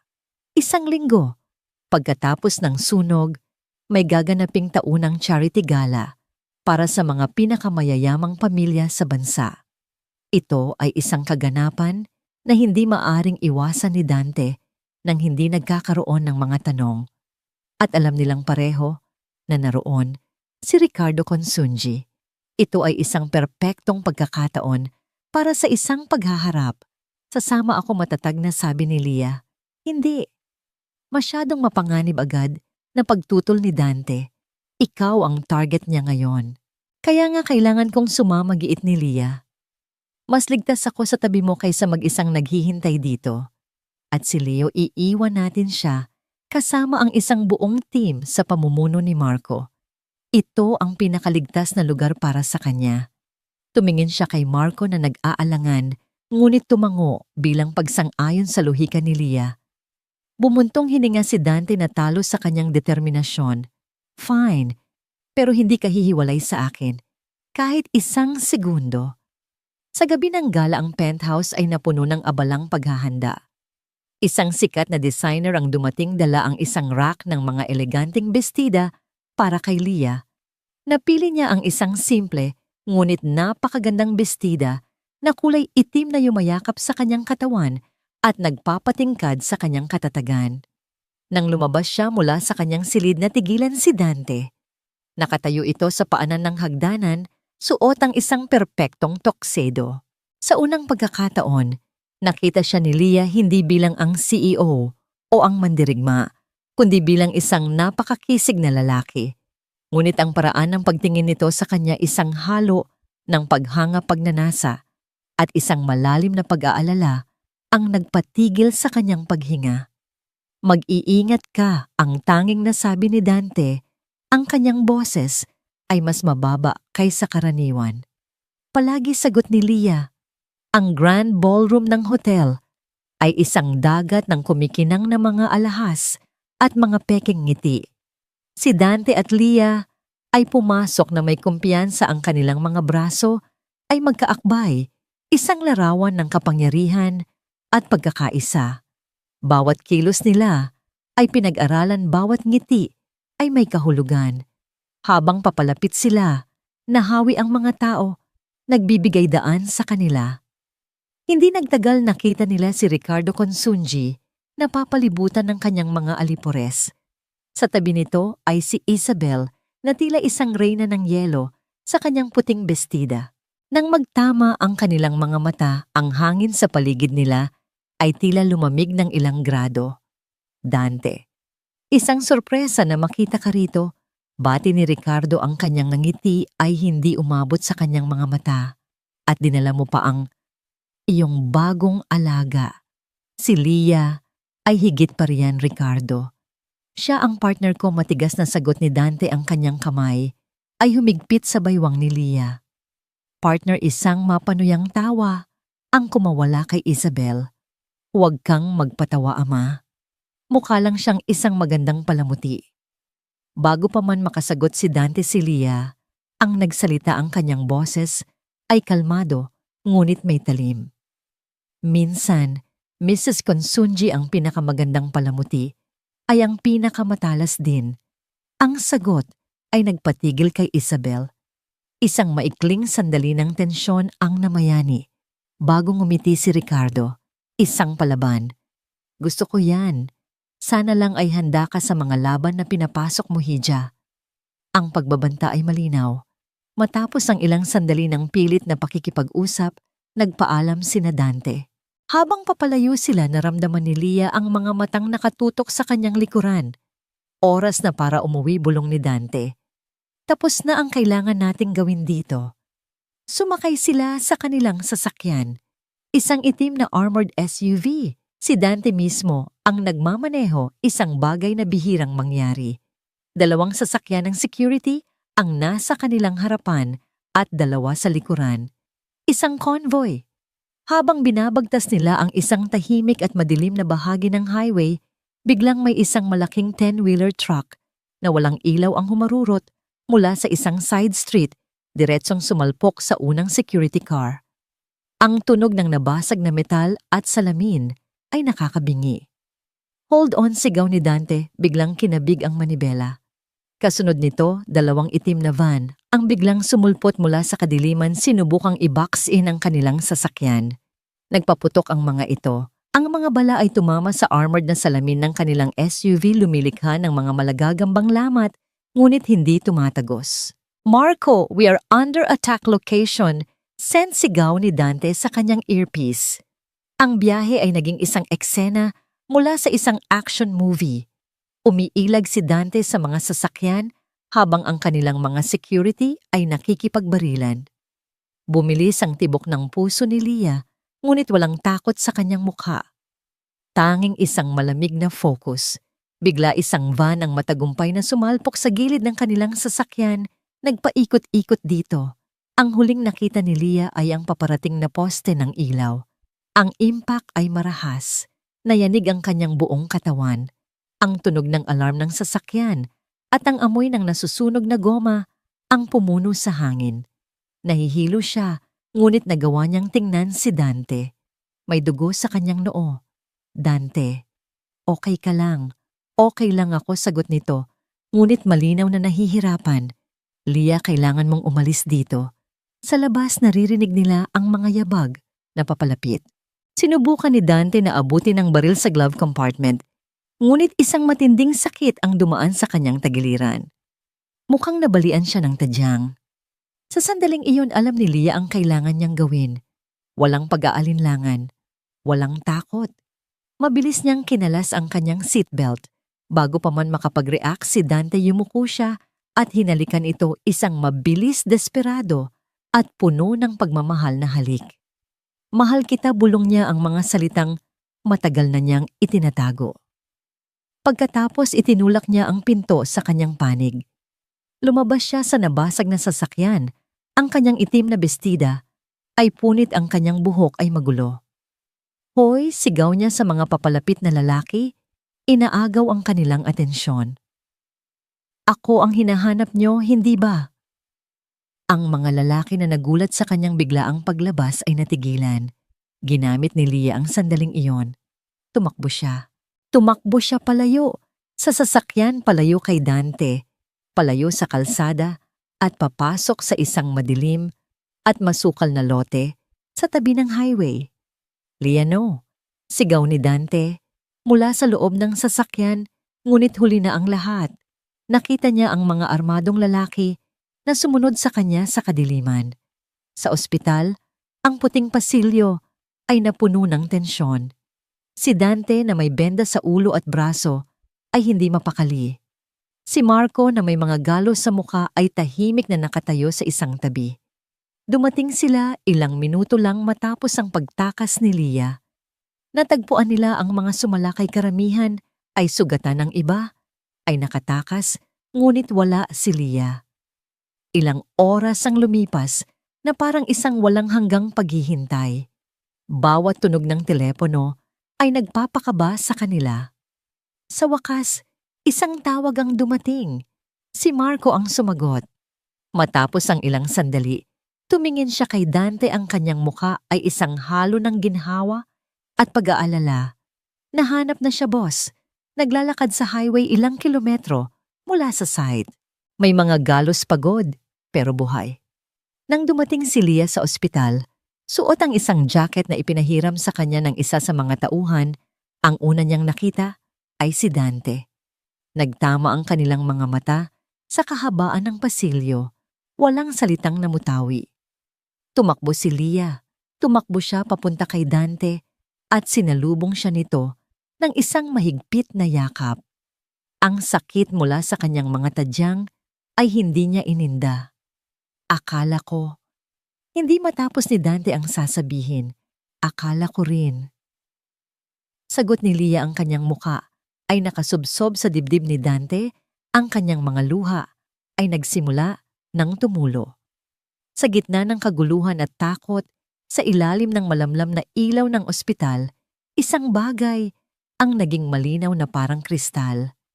Hindi na ito tungkol sa proteksyon. Hindi na ito tungkol sa trabaho o alyansa. Humarap si Dante sa kanya, ang kanyang mga kamay ay marahang humahaplos sa kanyang mukha. Ang sinabi mo, bago ka tumakbo, tumingin si Lia sa kanyang mga mata. Ang kanyang sariling mga luha ay sumasalamin sa liwanag. Wala nang dahilan para itago pa.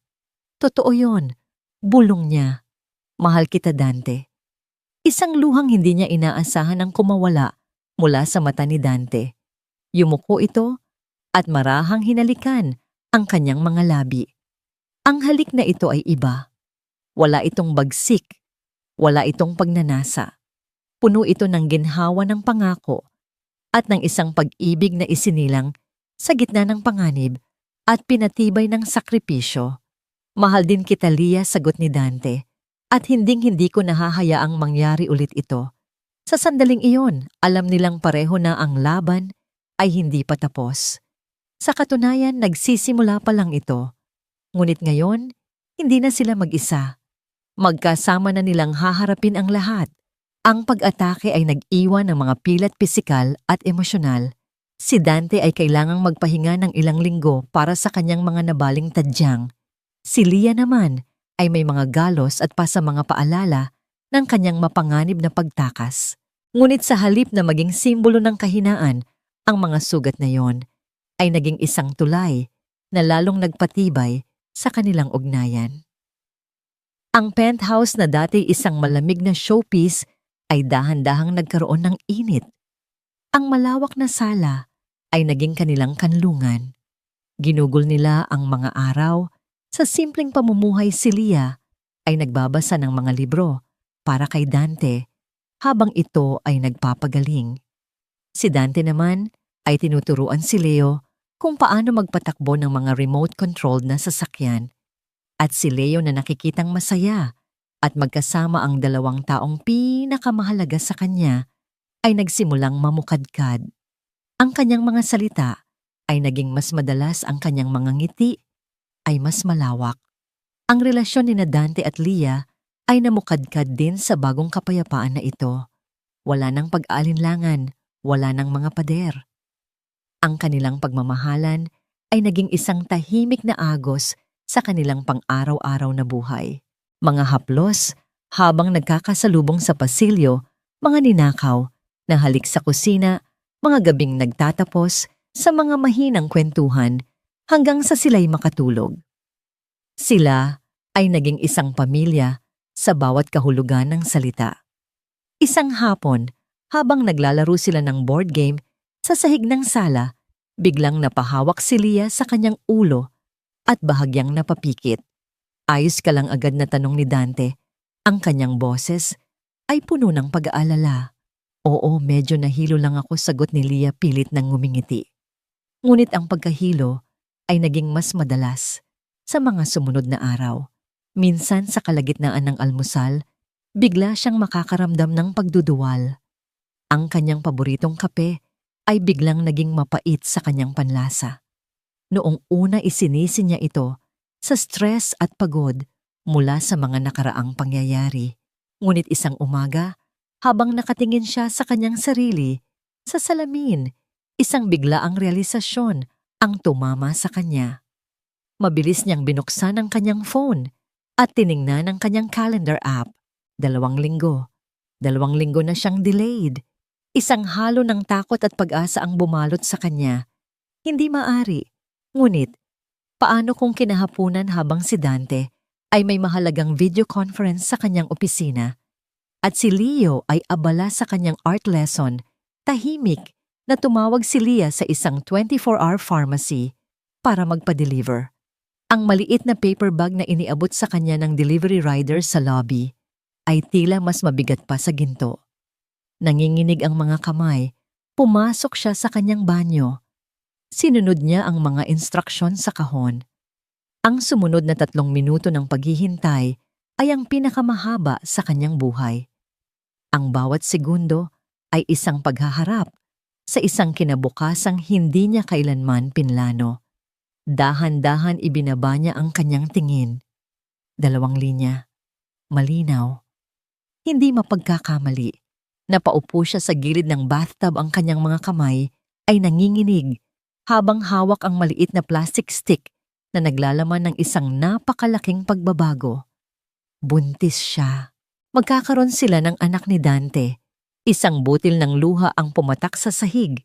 Hindi ito luha ng kalungkutan o takot. Ito ay luha ng isang napakalaking emosyon na hindi niya mapangalanan, isang halo ng kagalakan, pag-aalala, at isang malalim na pagmamahal para sa isang maliit na buhay na nagsisimula ng mabuo sa loob niya. Ngunit kasabay ng kagalakan ay ang bigat ng katotohanan. Isang anak. Ang isang anak ay hindi lang isang biyaya. Sa kanilang mundo, ito rin ay isang kahinaan. Ito ay isang bagong target para sa mga taong tulad ni Ricardo Consunji. Ang pagiging ina ay gagawin siyang mas malakas, ngunit gagawin din siyang mas vulnerable. Paano niya ito sasabihin kay Dante? Paano nito tatanggapin ang balita? Buong hapon niyang itinago ang kanyang sikreto, sinusubukang umarte na parang normal ang lahat. Ngunit ang kanyang nangiti ay hindi umabot sa kanyang mga mata at ang kanyang isip ay lumilipad sa malayo. Napansin ito ni Dante.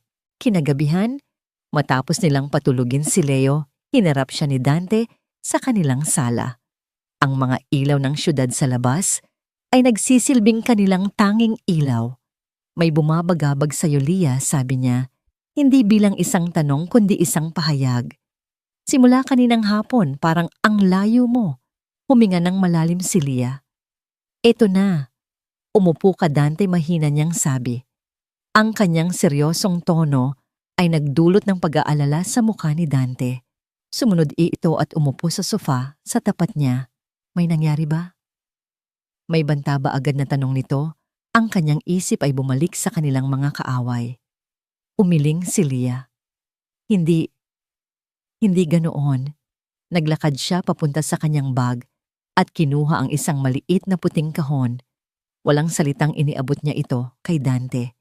Kinuha ito ni Dante, ang kanyang mukha ay naguguluhan. Binuksan niya ito. Sa loob, nakapatong sa isang piraso ng bulak ay ang pregnancy test. Tinitigan ito ni Dante ng matagal. Sa unang ilang segundo, wala siyang reaksyon. Ang kanyang mukha ay isang blankong canvas. Nagsimulang manlamig ang mga kamay ni Lia. Baka nagkamali siya. Baka hindi pa ito ang tamang panahon. Pagkatapos, dahan-dahan itinaas ni Dante ang kanyang tingin. Mayroong isang bagay sa kanyang mga mata na hindi pa nakikita ni Lia dati. Isang hilaw na vulnerability. Isang takot.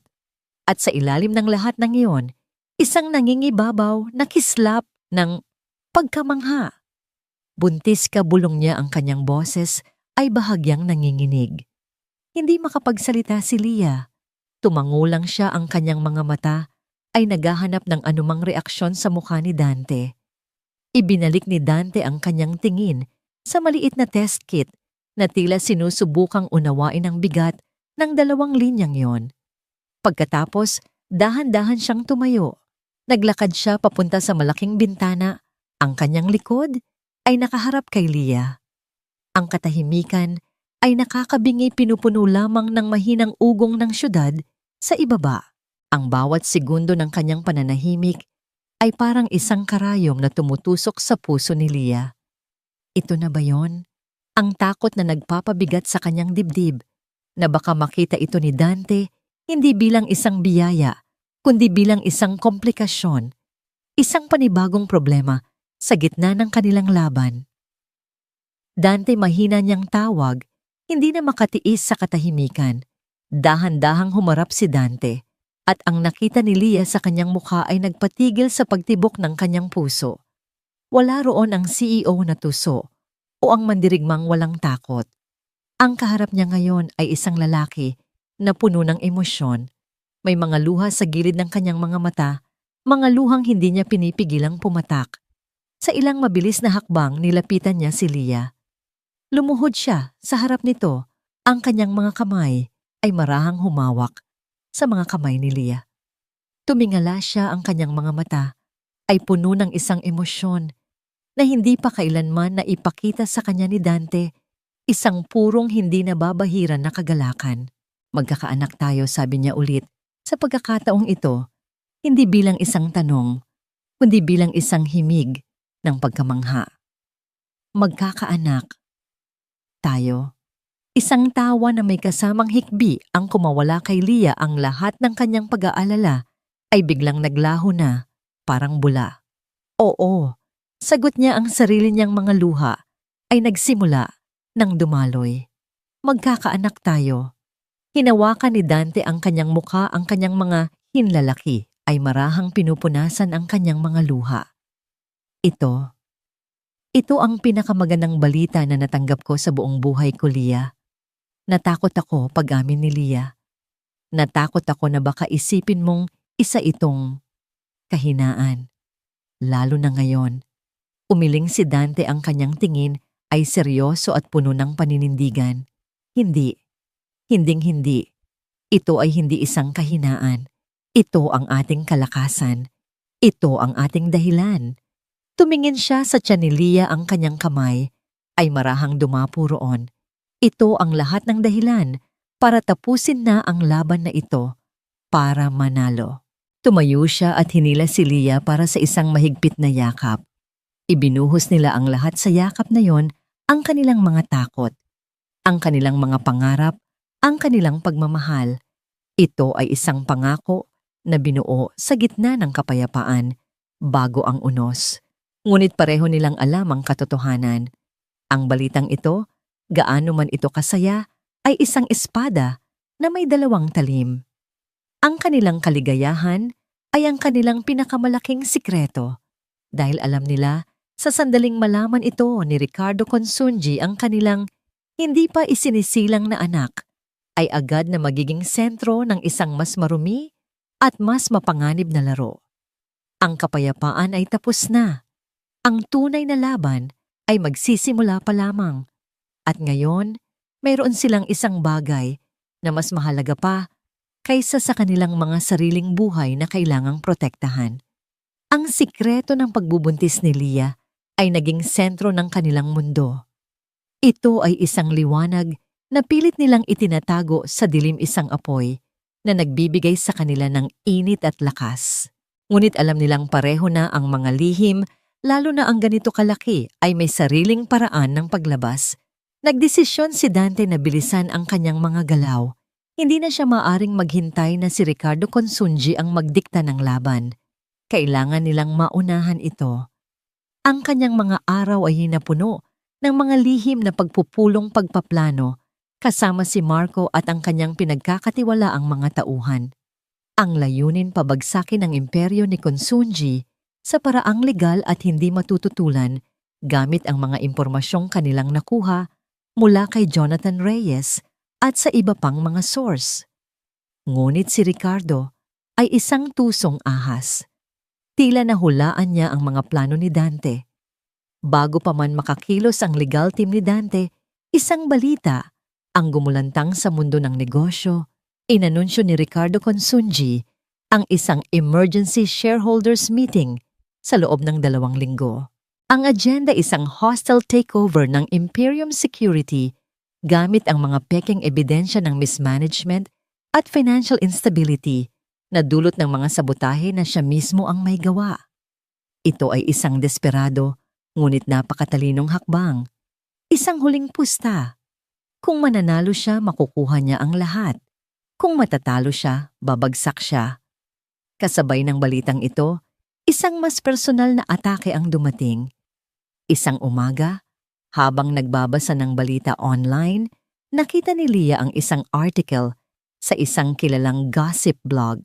Ang headline, "The CEO's secret mistress is Dante Hartwell's new companion, pregnant with a Hartwell heir," na bitawan ni Leah ang kanyang tablet. Ang artikulo ay puno ng mga espekulasyon, ngunit may isang larawan, isang malabong kuha sa kanya habang bumibili ng prenatal vitamins sa isang pharmacy, isang pagkakataon na ginawa niya ng mag-isa noong 1 linggo, Iniisip na ligtas siya, malinaw na may nakasunod sa kanya. Pinalabas ni Ricardo ang kanilang pinakatatagong sikreto. Nang makita ni Dante ang artikulo, ang kanyang mukha ay naging isang maskara ng yelo at apoy. Ang kanyang unang reaksyon ay ikulong si Leah sa penthouse. Hindi ka nalalabas, sabi niya. Ang kanyang boses ay puno ng takot at galit. Hanggang sa matapos ito, dito ka lang. Ligtas. Ngunit umiling si Leah. Ang apoy sa kanyang mga mata ay mas nagliliyab pa kaysa kay Dante. Ang babaeng minsay tumakas mula sa panganib ay wala na. Hindi Dante, matatag niyang sabi. Tapos na akong magtago. Hindi ako ang iyong kahinaan. Hindi ako ang iyong bihag. Ako ang iyong partner. At lalaban ako na parang isang partner. Leah, hindi mo naiintindihan. Ako ang mas nakakaintindi. Pagputol niya. Inilabas niya ang balitang ito para gawin akong target, para guluhin ang isip mo, para isipin mong kailangan mo akong protektahan sa halip na lumaban. Kung magtatago ako, panalo na siya. Ibinigay na natin sa kanya ang gusto niya. Huminga siya ng malalim, pinapakalma ang sarili. Mayroon akong plano. Kinagabihan tinipon nila si Marco sa opisina. Si Leah sa unang pagkakataon ang tumayo sa harap ng whiteboard. Hindi siya ang buntis na kailangang protektahan. Siya ang strategist. Ang huling pusta ni Ricardo ay ang shareholders meeting. Panimula ni Leah ang kanyang boses ay puno ng kumpiyansa. Doon niya ilalabas ang lahat ng kanyang alas. Ang ating pagkakamali ay ang pag-iisip na ang laban ay sa negosyo lang. Pero ang tunay na sandata niya ay ang impormasyon ng paninira. Kaya impormasyon din ang gagamitin nating panlaban. Tumingin siya kay Dante at Marco. Kailangan nating hanapin ang kanyang skeleton in the closet. Isang lihim na napakadilim na sa oras na malantad ay sisira hindi lang sa kanyang negosyo, kundi sa buong pagkatao niya. At alam ko kung saan magsisimula. Ang kanyang plano ay mapanganib, nangangailangan ng pinagsamang lakas ni Dante at Marco at ng talino niya. Gagamitin nila ang lahat ng kanilang resources para hukayin ang nakaraan ni Ricardo Consunji.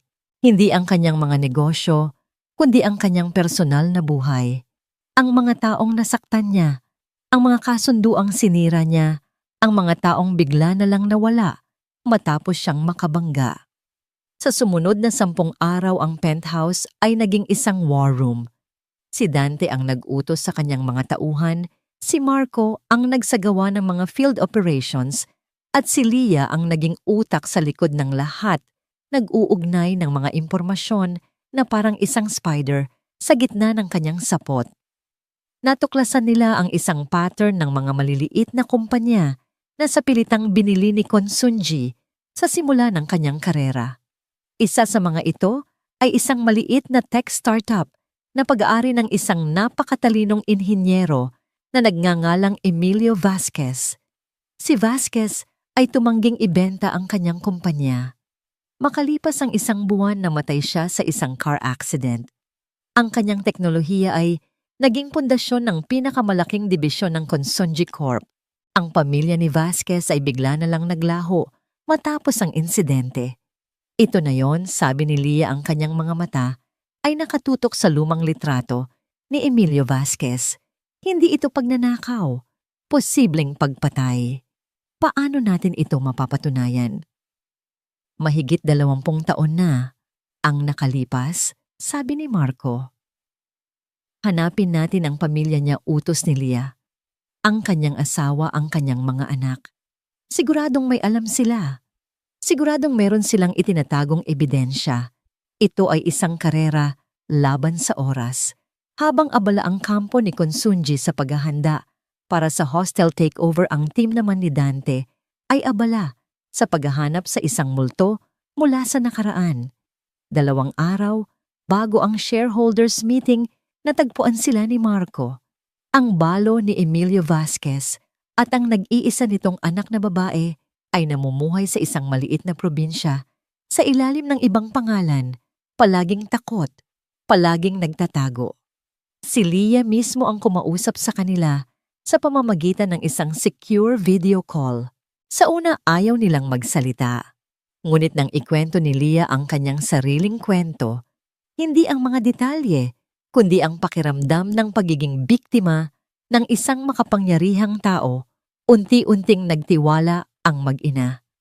Inilabas ng balo ang isang lumang kahon. Sa loob nito ay isang maliit na journal na pag-aari ng kanyang asawa. Nakasulat doon ang lahat ang mga pagbabanta ni Ricardo, ang mga detalye ng kanyang teknolohiya. At ang pinakamahalaga sa lahat, isang maliit na audio cassette tape na naglalaman ng huling pag-uusap nila ni Ricardo sa telepono, isang malinaw na pagbabanta sa kanyang buhay. Natakot akong ilabas ito, sabi ng ginang ang kanyang boses ay nanginginig.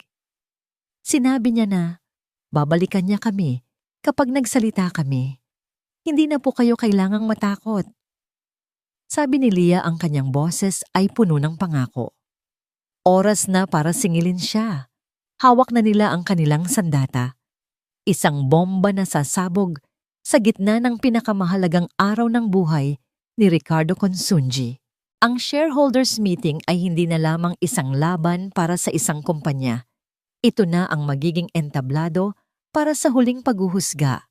At si Leah ang babaeng itinuring nilang isang kahinaan ang siyang magiging tagapagdala ng apoy. Ang araw ng shareholders meeting ay dumating na may bigat ng isang paparating na hatol. Ang hangin sa buong financial district ay tila na puno ng kuryente. Ang venue, isang grand ballroom sa isang 5-star hotel, ay puno ng mga pinakamakapangyarihang tao sa mundo ng negosyo, mga mamamahayag at mga abogado. Ito ang magiging coliseum para sa laban ng dalawang titan.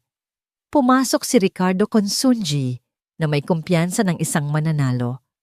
Ang kanyang ngiti ay malawak, ang kanyang bawat kilos ay kalkulado. Sa kanyang tabi si Isabel ay isang larawan ng tagumpay.